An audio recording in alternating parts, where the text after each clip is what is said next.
It's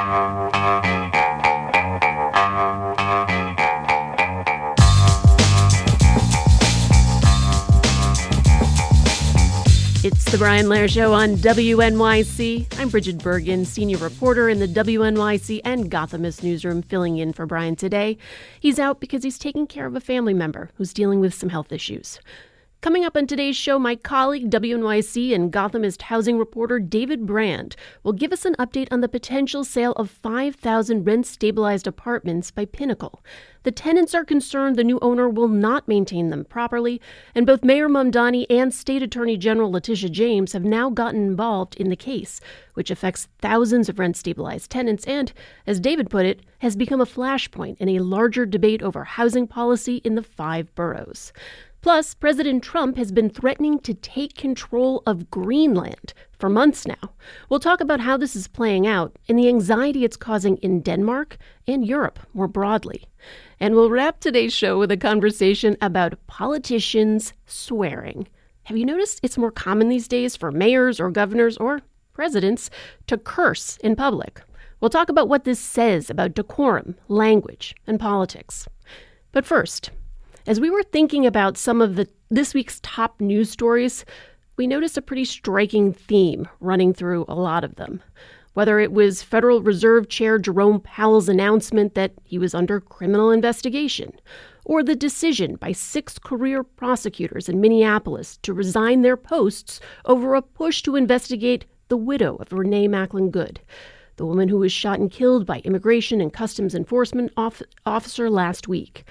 And even the norm-breaking search of a Washington Post reporter's home on Wednesday in connection with an investigation related to a government contractor, in theory. These stories are just the tip of the iceberg, of course, and the constant in all of them is the Justice Department, a powerful agency with broad authority that in previous administrations operated with a fierce independence. So when we decided we would take a look at the state of the Justice Department after a full year of the second Trump presidency, we couldn't think of anyone better than my next guest to help us dig into this week's news and to help us understand how we got here. Emily Bazelon is a staff writer at the New York Times Magazine. She also contributes to the Times editorials on legal affairs. She teaches at Yale Law School, where she is the Truman Capote Fellow for Creative Writing and Law and co-host of Slate's weekly podcast, Political Gabfest. Emily, welcome back to the show. It's always great to speak with you. For having me. And listeners, we know many of you have thoughts about the role the Justice Department should play. If there are any lawyers out there or people who have worked for or interacted with the DOJ in the past, what has changed for you? And for any listener, how are you feeling about the direction of the Department of Justice under the Trump administration? Or do you just have a question for my guest, legal affairs expert Emily Bazelon? The number 212-433-WNYC. That's 212-433-9692. You can call or text that number. Emily, I ticked off some of this week's stories, and we're going to dig into those in a moment. But as someone who has been studying the evolution of the Justice Department, how are you viewing some of what we're seeing today? Are you surprised? Or, based on your reporting over the past year, could you see a lot of this coming? I think the thing that's most important is that there's a radical shift happening in how the president and the administration views the whole role of the Justice Department. So, after Watergate, there was a kind of reckoning in the United States where people thought, wait a second, a presidential administration was able to use the Justice Department, use criminal investigations as a weapon against the other party, right? This is President Nixon's White House. His attorney general is mixed up in this bungled burglary of the Democratic headquarters in Watergate. And everyone kind of takes a step back and says, wait a second, we need some separation between the presidency and the Justice Department. This is the nation's most powerful law enforcement institution, and we need to make sure that it's not just being used as a weapon. And everyone kind of stuck with that idea since Watergate. There were separations. There were lots and lots of professional norms about who communicated with the White House officials, and a lot of emphasis on making sure the Justice Department was nonpartisan. And all of that is just gone. That is not how President Trump and his aides view the Justice Department. They think that, yes, it should be a tool of the White House. And they say that they're doing that to address abuses of the process under the Biden administration. And really, it all kind of goes back to Trump's intense sense of grievance about having been himself investigated multiple times by the Justice Department. But all of that has just led to this sea change in how the department operates, in how it feels to work there, and in how lawyers and FBI agents do their jobs. And Emily, to underscore kind of how you know what you know and what you bring to this conversation, you have been talking to legal experts both coming into Trump's reelection, and then you did another survey following up with them 8 months into the administration to understand exactly what you laid out there, how they're feeling about the way it operates. I'm wondering, what were you hoping to learn, and how important was having those benchmarks, being able to look at how they felt going in and then how they felt 8 months into the administration? Yeah, thanks for that great question. Before Trump was elected, he was talking about the Justice Department and criminal prosecutions and the president's control over criminal prosecutions in a way that was different from how other politicians and candidates have talked.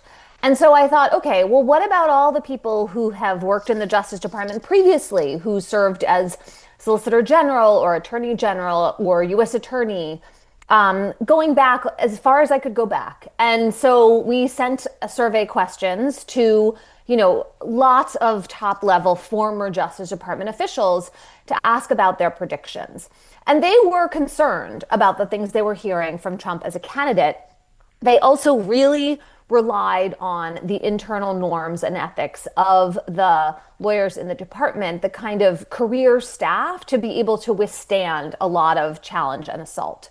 So then after Trump's election, and he had been in office 10 months, we kind of went back to say, well, what do you think now? And people were much more, I think, alarmed at how much the career staff had been battered by the changes in how the Justice Department operates. And so, while our initial survey had some alarm in it, it had more faith that the institution was going to kind of withstand these changes. And then several months in, I think it was harder for these former Justice Department officials to have that same faith, not because they thought poorly of the workforce, but because the effort to really shift away from a nonpartisan mode of operating had been much more intense and sustained than they anticipated. And Emily, just so our listeners understand, I mean, this is reporting that appeared in the Times back in October, and it just feels like such a salient harbinger of this moment we're in now. But the people that you surveyed, you described them as people who, had served in the Justice Department for as far back as you could reach, but this was not a partisan group of individuals that you surveyed, correct? This was a bipartisan representation of people who had done this work. Absolutely. We had 50 people, and they were split evenly among Democrats and Republicans. And, we made sure that that would be the case. Like, we really reached out. And it is not difficult to find Republicans from previous administrations who are really distressed about the direction of this Justice Department, because since Watergate, there has really been this kind of bipartisan consensus among government lawyers and government legal officials that these nonpartisan rules and approaches were important for protecting everyone, right? Because when the Justice Department turns into a partisan weapon, well, when you're out of power, people can wield it against you. And so among lawyers, there was a sense, it was almost kind of taken for granted that everyone bought into this premise. And when that premise kind of falls apart in Trump's second term, even the people who served in Trump's first term were willing to say to us, like, hey, wait a second. It was really, there was one person we surveyed who said he was not alarmed. Everybody else was some degree of concerned. One of the things that I was struck by was kind of the overall conclusion that you wrote, looking at the results of this survey And it was, quote, every single one of the 50 respondents believe that Trump and his Attorney General Pam Bondi have used the Justice Department to go after the president's political and personal enemies and provide favors to his allies.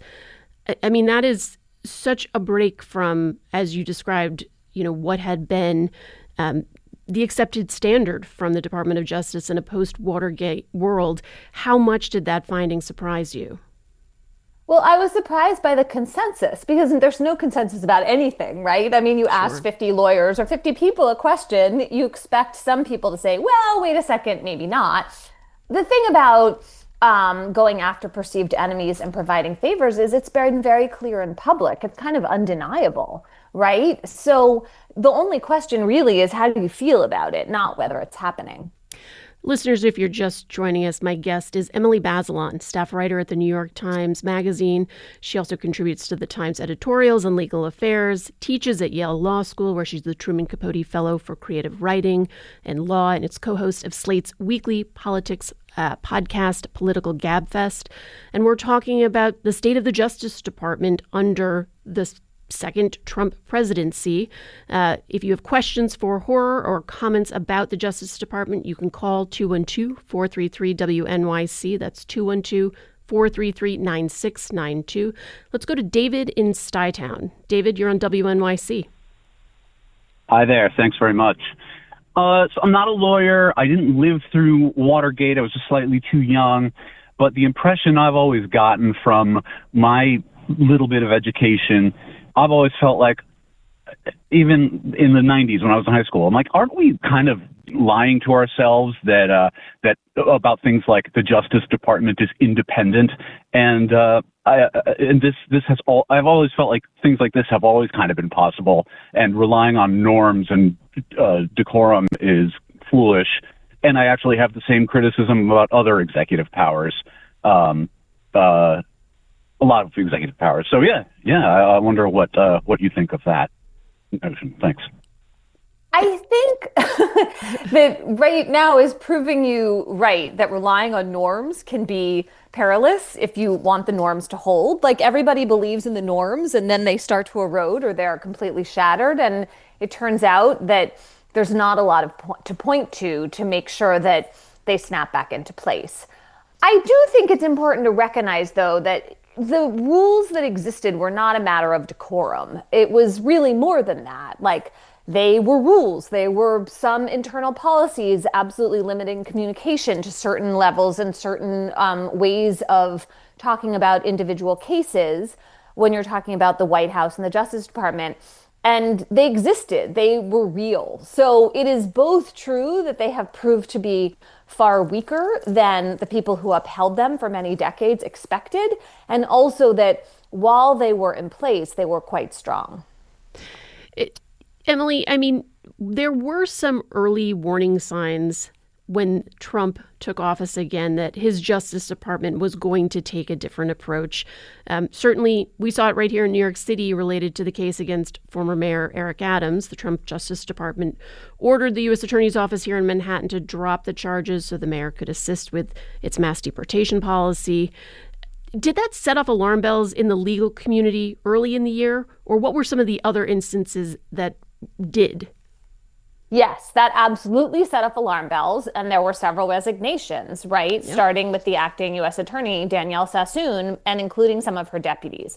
People left their jobs that in a lot of cases they loved and had done well for years because they thought they were being asked to do something unacceptable, which was to drop a case against a corruption case against a public official for purely political quid pro quo reasons. And there was a lot of dismay about that. Then there's a kind of second wave, I think, and now we're having a third wave. The second wave of resignations is over the prosecutions of James Comey and Letitia James, who is, of course, New York's state attorney general. Mm. And this was in the Eastern District of Virginia U.S. Attorney's Office, in which the acting U.S. attorney looked into these potential charges. He knew that President Trump and Pam Bondi wanted him to figure out a way to charge Comey and James. And they did a whole investigation, right? Which you can even question whether that's a good idea, whether we're supposed to be investigating people based on these political directives. But he did the investigation and he said, look, like my career folks, we just don't think there's a legitimate charge to bring. And he was forced out, and other people have left that office in his wake. And now we're having a third set of resignations in Minneapolis about the direction of the investigation into the shooting by an ICE agent, Jonathan Ross, of Renee Good, a woman who's, was in her car. And you see 6 prosecutors walk out the door because they are being ordered to take that investigation in the direction of investigating Renee Good's wife or local activists around, who are protesting ICE, rather than fully investigating whether Renee Good's civil rights were violated by the unreasonable use of force by this ICE agent. And all of those are signs of real alarm, right? People don't like to walk away from their jobs. Sure. And so to have these 3 different waves is something that we haven't seen before. What is also striking, though, is it does not seem to be leading to the kind of shame and change at the top that you might expect from a wave of resignations. Well, we're going to continue to get into some of the news of the week, but I want to bring in another caller who worked for, I believe, the Department of Justice under President Reagan. Let's go to Jeffrey in Passaic, New Jersey. Jeffrey, you're on WNYC. Good morning. And let me say, I'm very troubled by a lot of what this administration is doing in terms of the Justice Department. I was troubled by the previous administration. But I think Ms. Bazelon is overstating the degree of separation between the White House and the Justice Department previously. I served as a political appointee in the Justice Department during the Reagan administration, specifically in the Antitrust Division. And even just in the Antitrust Division, I can give you 3 concrete examples. White House told the Antitrust Division to do something that the Assistant Attorney General disagreed with, and he went and did it because he understood the White House, the president, is ultimately responsible. Number 1, when they first came into office, there was a case pending against AT&T to break up AT&T. The White House wanted to have time to consider this and ordered the Assistant Attorney General to go into court in New Jersey and asked the court to stay the trial. The Assistant Attorney General disagreed with that, but he went the very next morning and went into the courtroom, and the judge said no, and that was the end of that. But nonetheless, it was the White House told him to do something he hadn't wanted to do. Number 2, the Justice Department had a grand jury investigation of price fixing on North Atlantic, transatlantic airline routes. The BOAC, now British Airways, was government-owned and was one of the targets of the investigation. After a meeting with Prime Minister Thatcher, President Reagan, she wanted to privatize that airline, and she knew she couldn't do it with a grand jury proceeding. And she persuaded President Reagan to please, as a favor to her, really, to end this investigation. And he ordered the Antitrust Division to do so, and the Antitrust Division did so. Last but not least, there were orders from the Carter administration, had been entered during the Carter administration. It's complicated about how much time had to be spent by television networks on their own program, or the maximum that they could spend on their own programming. And the Antitrust Division was prepared to get rid of those orders. The president personally felt a very personal interest in that whole question, and he ordered the Antitrust Division leave those orders in place, and they were left in place. Okay, Jeffrey. Jeffrey, let me just give you, you put some really interesting examples on the table, but I want to give Emily a chance to respond to this notion that, maybe this idea that there was more independence in the DOJ is perhaps being idealized, or, we look back with a little bit less focus on some of these previous types of events. Yeah, I love those examples and that history. Thank you so much for bringing all of that in such vivid detail. I think absolutely you're right that in matters of policy, presidents have always had influence in the Justice Department, right? If you're deciding whether to prioritize immigration enforcement or a certain type of violent crime or drug interdiction, those are policy matters that the president sets. And your examples, which come from the area of antitrust, are especially interesting because how you think about whether to break up monopolies, whether there's a violation for price fixing or concentrated market share, those are like difficult legal and policy questions that don't have a simple answer. And so maybe that is an area in which we're particularly prone to the kind of influence you're talking about. Though I have to say the example about Thatcher is sort of somewhere between like a personal favor and then foreign policy, which is totally interesting. So what I was trying to say there was a bright line about, and maybe you would question this too, is who gets criminally prosecuted, right? So, if you have evidence of public corruption against a Democratic governor or member of Congress, are you more likely to go after it if you're a Republican administration and vice versa?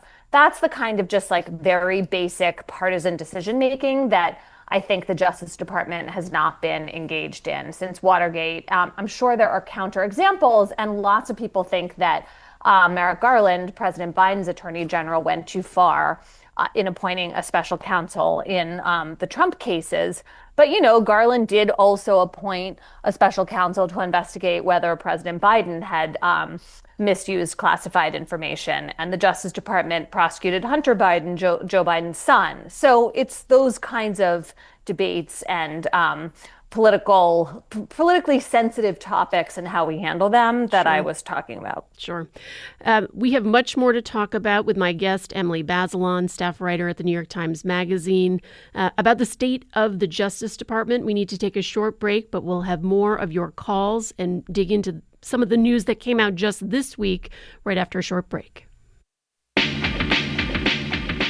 Not everyone can get their hands on tickets for some of music's biggest acts, but their merchandise is much easier to get. On the next All of It, we'll talk about why concert merch is so popular and why vintage stuff is having a moment. Plus, how to be a rich old lady author Amanda Holden returns to answer your finance questions. I'm Allison Stewart. Join us for All of It, weekdays at noon on WNYC. WNYC support comes from Amos Musical Theater, presenting the world premiere production of Going Bacharach, a musical review celebrating the iconic songs of Burt Bacharach, now through February 15th. Tickets at goingbacharach.com. Drexel University, whose model of experiential education allows students to choose their own path and explore the world, enabling them to discover their perfect career. More at drexel.edu. Foreman School, a Connecticut co-ed college prep school dedicated to empowering students with language-based learning differences and executive function deficits, hosting an open house on Monday, January 19th. Information at foremanschool.org. For Monday's Brian Lehrer Show, we'll hear from Professor Peniel Joseph on Dr. Martin Luther King Jr.'s ideology and how different his vision for Black American liberation was from the vision of Malcolm X. Plus, what protest movements of today can learn from the past. That and more on Monday's Brian Lehrer Show. This is WNYC, 93.9 FM and AM 820, NPR News and the New York Conversation.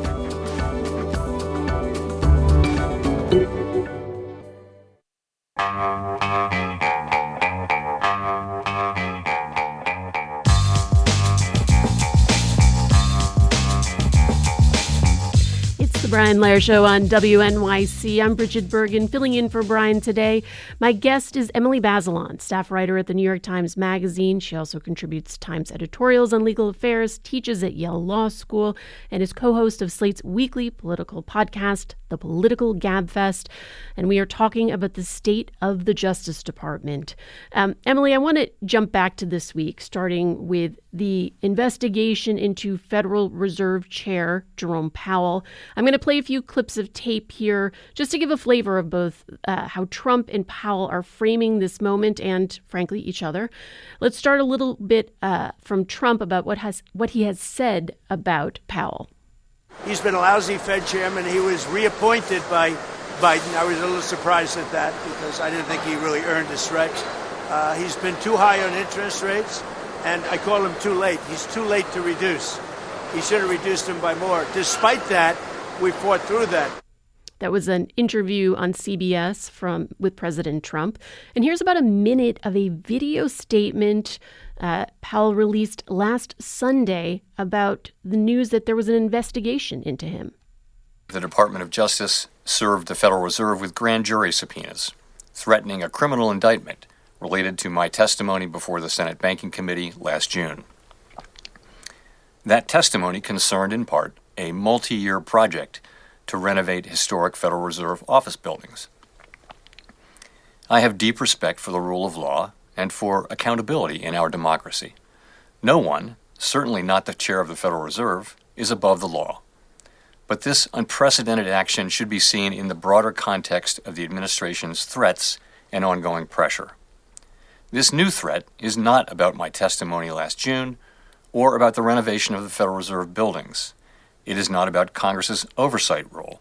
The Fed, through testimony and other public disclosures, made every effort to keep Congress informed about the renovation project.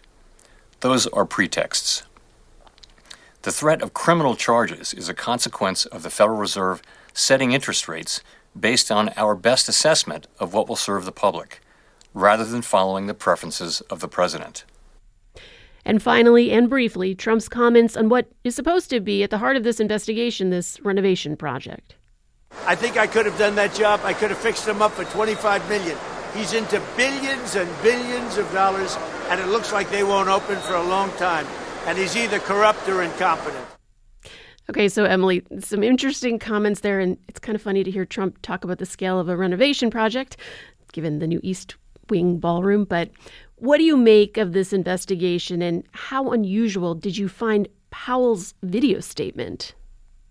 I found it very unusual and very striking to see a patrician, 70-something-year-old, really just the sort of quintessential representation of the establishment and of American finance stand up there and say that this totally politicized investigation was happening because the president is trying to influence Fed policy. And if you step back a year and imagine that you could have predicted that there would be two members of the Federal Board of Governors who would both be under criminal investigation because Lisa Cook is also facing this cloud of suspicion, that is just an unprecedented set of actions for an administration to take. These charges seem really thin at best or just kind of concocted. And it is really an incredible shift in the way that we think about criminal investigation and the Justice Department for these events to be taking place. One connection I would make between what's happening to Jerome Powell and also what's happening in Minneapolis is kind of rationalizing about an investigation, like what it means to even be investigated. So obviously being investigated is different from being charged with a crime and much different from being convicted. But it exerts a real cost on people. It's enormously stressful and time-consuming. People have to hire lawyers. They have to be under a cloud of suspicion, right?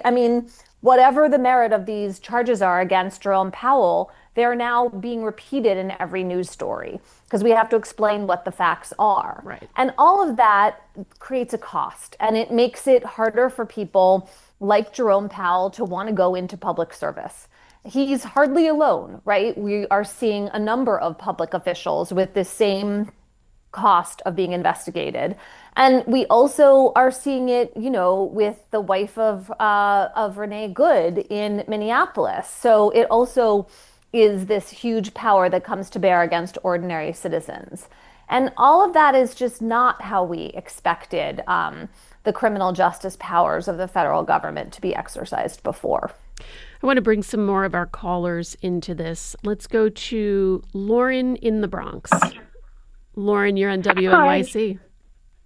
Yes, thank you. I have some questions, which are whether or not the light treatment or lack of any consequences to Donald Trump by the courts contributed to his ability to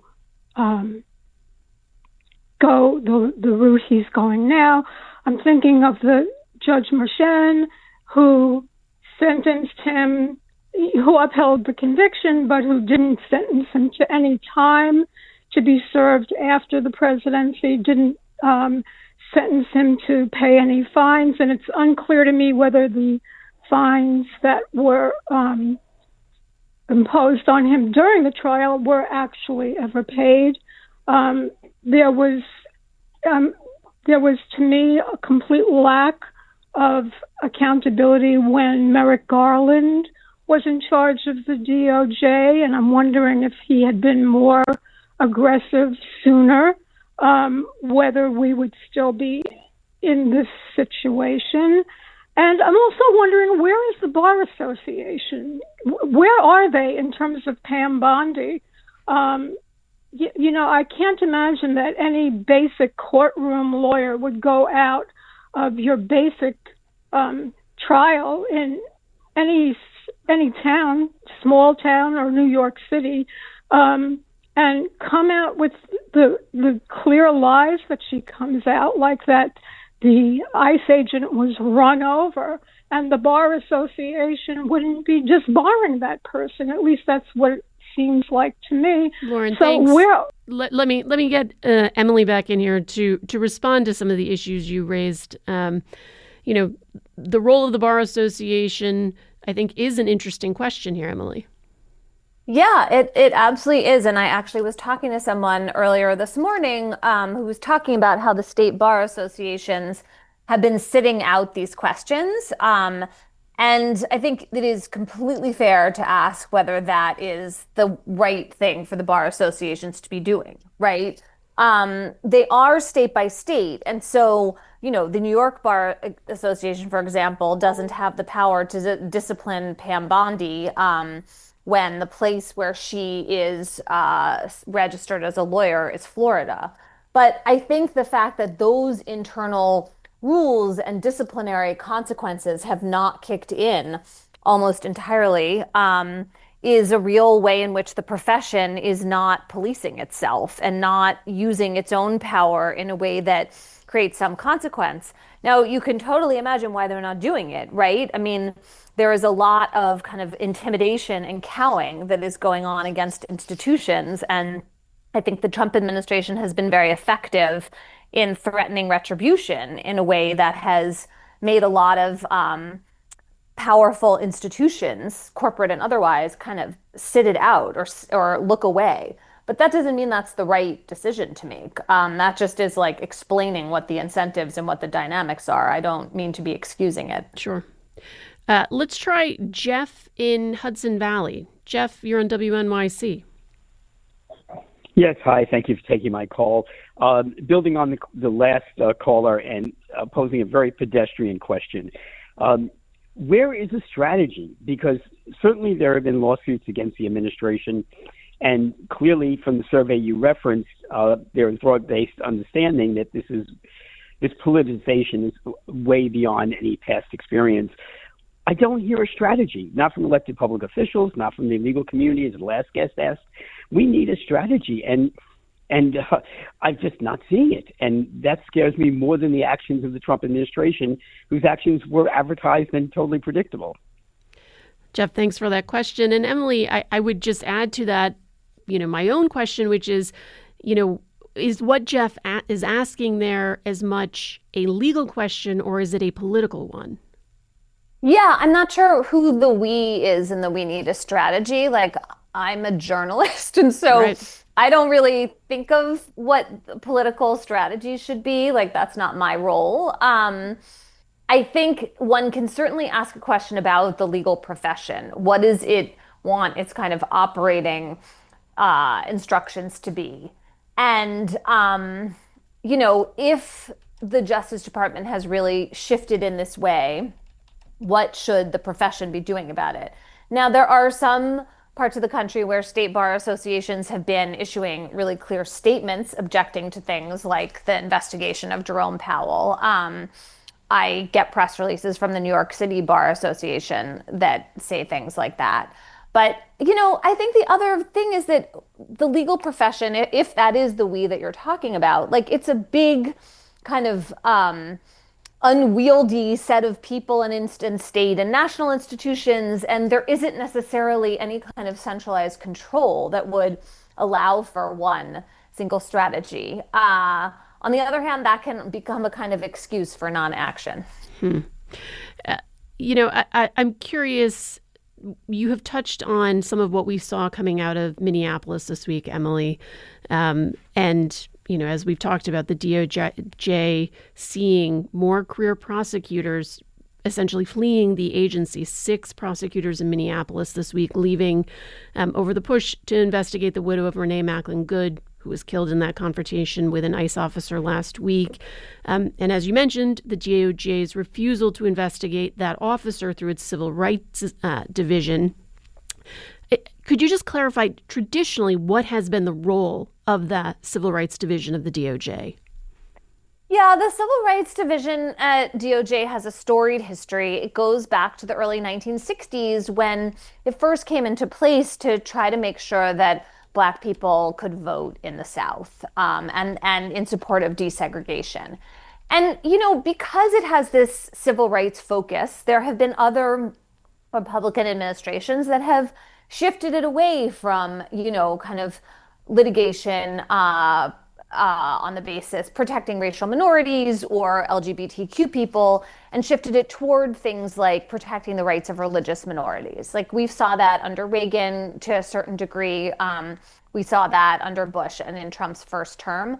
What is happening now is just decimating the Civil Rights Division. So something like 70% of its lawyers have left by the time I last checked, and that was a while ago, so it's probably more by now. And they're not doing any of the kind of investigations into police work that they did before. They're not interested in trying to uphold the agreements they had reached with city police departments and monitoring them. They are, litigating on behalf of white people they think have been discriminated against instead of people of color. They have, in the name of anti-Semitism, tried to investigate universities in ways that have really troubled a lot of the lawyers who have worked at the Civil Rights Division. I did a story a couple months ago where, with a colleague, Rachel Poser, we interviewed about 60 people who were still in the government or had left, and a lot of them were from the Civil Rights Division. And it was just really, mostly just like sad to hear how they felt like they had worked so hard to get these jobs and this was their calling, but the whole place had kind of crumbled around them. And it's just a very different kind of hollowed out place than it used to be. And there were some early retirements from the Civil Rights Division over not opening a civil rights investigation into the death of Renee Good. So that was another thing that happened last week. Emily, I think part of also what we are seeing here is how the administration is using Justice Department prosecutions and investigations to bolster, sometimes unrelated agency policies. Certainly, we know that the top prosecutor who left the U.S. Attorney's Office in Minneapolis was also leading the investigation into the social service fraud in Minnesota, which Trump has used as the rationale for sending in all the ICE officers there. He's also now gone so far as to threaten invoking the Insurrection Act because of ongoing protests, which could then allow him potentially to send in federal troops. We see State Attorney General Keith Ellison responding by saying he would immediately challenge that in court. But from a legal perspective, how have courts been serving as a backstop against these Trump policies? Yeah, that's another great question. We've seen a lot of action from district courts and some from appeals courts around the country really pushing back, blocking injunctions, blocking a lot of Trump's orders. We've seen much less of that from the Supreme Court. However, since you mentioned the Insurrection Act and federal troops on the ground, the kind of most significant, maybe like really only significant thing the Supreme Court has done thus far to push back against President Trump was to say that when he used another statute, not the Insurrection Act, to justify bringing in the National Guard and federalizing it in Chicago, that was not okay. And the court, it's a pretty technical reason. It's about the definition of, quote, regular forces. And in this statute, not the Insurrection Act that Trump invoked, you were supposed to show that regular forces couldn't do the work of law enforcement that you said was necessary to contain the rebellion or disorder. I'm kind of fudging the words in the statute. And so you have to have the National Guard. And the court said, well, wait a second. Trump didn't use the regular forces. Regular forces means the American military. So they can't have been unable to do the job. And of course, that kind of leads you to the Insurrection Act, right? Because the Insurrection Act says the president has the power to put U.S. military troops on the ground. That is a big step for Trump to take. And yes, he did threaten it this week. And that is a very broad statute. It is not written in a careful way. People have been warning for a long time about how much power that statute gives the president. And I don't know what will happen as a result of it or what the courts will do. But that's the kind of state of play right now. I want to acknowledge that I wanted to talk to you about the raid on the Washington Post reporter's home and the norm breaking there, and on the Justice Department investigations into Democratic lawmakers for that video telling service members that they have the right to refuse illegal orders. But Emily, they're not giving us the whole show. So we have to wrap things up. I'm really grateful for your expertise and your time. Emily Bazelon is a staff writer at the New York Times Magazine. She also contributes to the Times editorials in legal affairs, teaches at Yale Law School, where she's the Truman Capote Fellow for Creative Writing and Law, and is co-host of Slate's weekly podcast, The Political Gabfest. Emily, thanks so much for joining me. Thanks so much for having me.